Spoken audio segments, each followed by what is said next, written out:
Hello. हाँ, मैंने इस्तीफा दे दिया है। हाँ, मुझे बर्दाश्त नहीं हुआ, मुझे बर्दाश्त नहीं हुआ। इस दिमाग की आवाज आप सुन रहे हैं, इसका नाम है प्रशांत कुमार सिंह।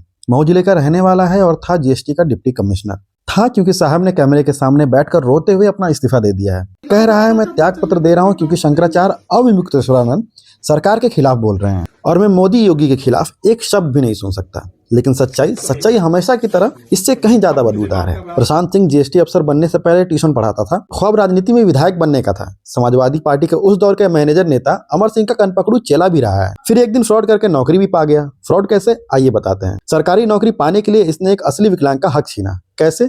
गलत तरीके से विकलांगता का प्रमाण पत्र बनवाकर। 2012 बैच में फिर पीसीएस अफसर बना। विकलांग कोटे से बीमारी भी बताई, आंखों की बीमारी। अब जरा दिमाग लगाइए, इसने आंखों में वो बीमारी बताई जो दुनिया में 50 साल से कम उम्र में किसी को नहीं होती है। यानी सिस्टम की आंखों में धूल और एक असली विकलांग की जिंदगी से सीधे मजाक किया इसने। 5 साल पहले इसके चचेरे भाई विश्वजीत ने शिकायत की। ये जांच से भाग रहे हैं, जांच हो न जाए इस वजह से डर के मारे इस्तीफा दे रहे हैं कि जांच हो जाएगी तो रिकवरी हो जाएगी। ये विकलांगों का हक मार करके फर्जी रूप से फर्जी विकलांग सर्टिफिकेट बनवाकर नौकरी प्राप्त किए थे और अब जब जांच अंतिम चरण में है और ये जांच को मैनेज नहीं कर पा रहे हैं, भले स्वास्थ्य महानिदेशक उत्तर प्रदेश अभी कोई कार्रवाई नहीं किए हैं, लेकिन अंततः कार्रवाई यही होगी कि विकलांग सर्टिफिकेट उनका कैंसिल हो। लेकिन अब के राम राज्य में जांच दबा दी गई। विश्वजीत कोर्ट गया। कोर्ट ने मऊ के सीएमओ को जांच का आदेश दिया। सीएमओ ने बार बार नोटिस भेजे, लेकिन साहब मेडिकल जांच के लिए एक बार भी हाजिर नहीं हुए। क्यों? क्योंकि अफसर थे, क्योंकि सिस्टम उनके साथ खड़ा था। खैर, इन सब के बावजूद अब कोर्ट से नोटिस आ ही गया था, तभी महोदय ने लोहा गर्म देखा। एक तरफ शंकराचार्य का आक्रोश, दूसरी तरफ यूजीसी की अग्नि परीक्षा और बीच में मोदी योगी की सरकारें। तो अपनी करतूत से बचने के लिए शहीद बनने का इसने नाटक रच दिया और नौकरी दी छोड़।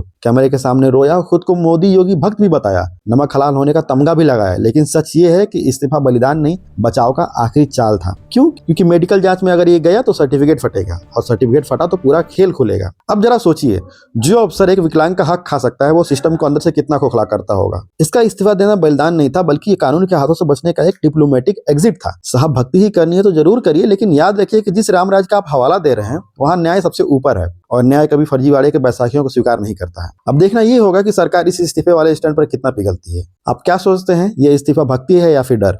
कमेंट में अपनी राय जरूर दीजिए। बाकी दूसरी ओर अपना भाईचारा भी मजबूत रखिए ताकि किसी दिन आप भी ऐसे भाइयों का चारा ना बन जाए। तब तक के लिए फॉलो और सब्सक्राइब करिए यूपी वाले लोग को।